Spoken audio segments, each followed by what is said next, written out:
સાહેબ પણ ઘણા બધા છે ને આ જગતની અંદર કેવા હોય છે, માન ભૂખ્યા હોય છે. હા,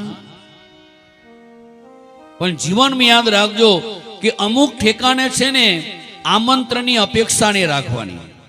રામાયણની અંદર પોતે આનું વર્ણન કરેલું છે. મા બાપની ઘરે હોય ત્યારે કોઈ આમંત્રણની અપેક્ષા નહીં રાખવાની. મિત્રના ઘરે કોઈ પ્રોગ્રામ હોય, કૃષ્ણ સુદામા જેવો પરમ મિત્ર, ત્યાં કોઈ આમંત્રણની અપેક્ષા નહીં રાખવાની. ત્યાર પછી સાહેબ ગુરુના ઘરે કોઈ પણ આજે એના આશ્રમની અંદર જો પ્રસંગ ચાલતો હોય તો શિષ્ય ગુરુ મને આમંત્રણ આપે અને હું ગુરુના આશ્રમમાં જાઉં એવી કોઈ અપેક્ષા નહીં રાખવાની. અને ચોથું સાહેબ, ભગવાનના મંદિર હોય કે આવી ભગવાનની કથાઓ થતી હોય ને ત્યારે કોઈ પ્રકારની આમંત્રણની અપેક્ષા નહીં રાખવાની. આ કથાના મુખ્ય યજમાન તો નિલેશભાઈ તો બન્યા છે, માધ્યમ છે સાહેબ, યજમાન તો માધ્યમ છે. પણ આ યજમાનને માધ્યમમાં બનાવીને અસંખ્ય જીવોનું કલ્યાણ કરવા માટે, બાકી નિલેશભાઈ કઈ થોડા બધાના ઘરે ભાઈ કથા સાંભળવા આવજો, કથા સાંભળવા આવજો કે સાહેબ આ તો દરેકની કથા છે, આપણી પોતાની કથા છે. કૃષ્ણ કઈ એક વ્યક્તિ નથી, કૃષ્ણ તો સાહેબ સર્વ વ્યાપક છે, દરેકનો છે સાહેબ. અને એની કૃપા હોય ને તો જ આ કથા બેસાય. એમ ઘણા બધા માન ભૂખ્યા હતા ને એ ભૃગુ ઋષિ બધાને સમજાવી બુજાવીને લાવ્યા અને કહ્યું કે બાપ ચાલો, કારણ કે આ ઉત્સર કથાનો ચાલ્યો જશે પછી આવી કથા વારંવાર નહીં મળે બાપ, નહીં મળે. અને પરિણામ અહીંયા જ્યારે સંમેલન એટલું બધું મોટું ભરાઈ ગયું સાહેબ, જ્યાં જો ત્યાં આનંદ નામના ઘાટ ઉપર એટલા બધા ઋષિ મુનિઓ, એટલી બધી નદીઓ, એટલા બધા પહાડો, પણ આજે પથ્થરો સ્વયં માણસોના રૂપો લઈ લઈને કથા સાંભળવા આવ્યા. અને જ્યાં સનકાદિક ઋષિ મુનિઓએ વ્યાસપીઠ ઉપર ખાલી જયઘોષ કર્યો અને કેવો, બોલો શ્રી ભાગવતી ભગવાન કી સાહેબ, ખાલી આવો જયઘોષ ખાલી કર્યો. અને એમાંય નમઃ પાર્વતી પતે હર હર મહાદેવ હર ને જ્યાં ઘોષ ચાલુ થયો ને સાહેબ, આનંદ નામના ઘાટ ઉપર હરિદ્વારની અંદર જય ઘોષ થયો.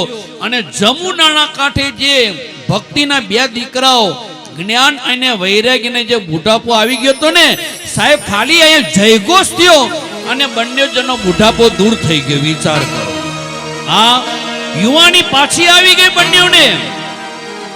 અને ત્યારે ભક્તિ દેવી એટલી બધી રાજી રાજી થઈ ગઈ, એટલી બધી ખુશ થઈ ગઈ સાહેબ. અને એ ભક્તિ દેવીને થયું કે લાવ આવ મારા બંને દીકરાઓને હું ગંગાના કાંઠે આનંદ નામના ઘાટ ઉપર લઈ જાઉં.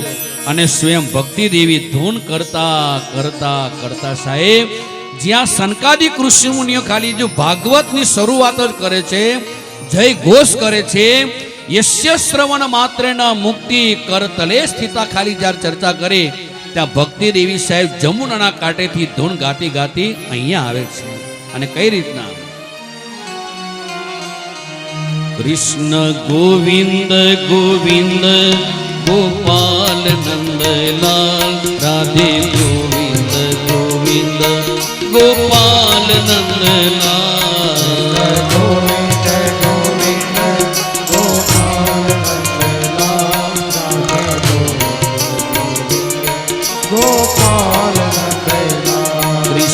ગોવિંદ ગોવિંદ ગોપાલ નંદલાલ, રાધે ગોવિંદ ગોવિંદ ગોપાલ નંદલાલ, ગોવિંદ ગોવિંદ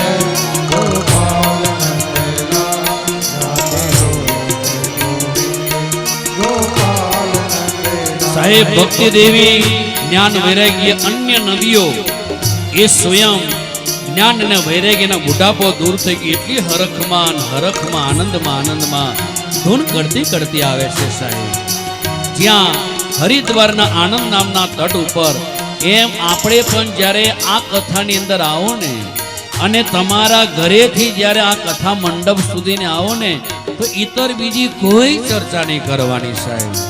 હરિનું નામ લો, એ હરિ અથવા તમને જે તમારો ઠાકર તમને વાલો હોય એનું સ્મરણ કરતા કરતા આવો સાહેબ. જો શાસ્ત્રોમાં તો એવું પણ કહ્યું છે કે કોઈ પણ સત્કર્મ કરવા તમે જાઓ ને જેટલા ડગલા તમે એ ભરો ને એટલા યજ્ઞનું ફળ તમે લઈને તમારી ઘરે જાઓ છો. સાહેબ તમે તમારા ઘરેથી આ કથા મંડપ સુધીને આ હરિના દ્વાર સુધીને જો આવીને તમે અહીંયા પગલા માંડો ને તો એટલા આખા વર્ષના યજ્ઞના ફળ લઈને તમે જશો. અને ન કરે નારાયણ, જો મારો ને તમારો કાળ નજીક આવી ગયો હોય અને એટલા ડગલા જો સારા ભરાઈ જશે ને તો ઠાકર મારીને તમારી પર બહુ રાજી રાજી થઈ જશે સાહેબા. બહુ અન્ય ઉપર કૃપા કરશે કે આ જીવ જ્યારે જ્યારે સત્સંગમાં જતો હતો તો એના શ્વાસે શ્વાસે રટો તારું નામ પ્રભુ એવું માગું છું, ભક્તિ કરતા છૂટે મારા પ્રાણ પ્રભુ એવું માગું છું. એટલા બધા શ્વાસે શ્વાસે હરિના નામ લીધા છે અને એને પોતાના જીવનું કલ્યાણ કરી દીધું છે. માટે ભક્તિ દેવી સ્વયં પોતે કૃષ્ણ ચરિત્રના ગુણ ગાવા સાંભળવા માટે પોતે યમુનાના ઘાટેથી ભજન કરતી કરતી ધૂન કરતી કરતી હરિદ્વાર આવે છે.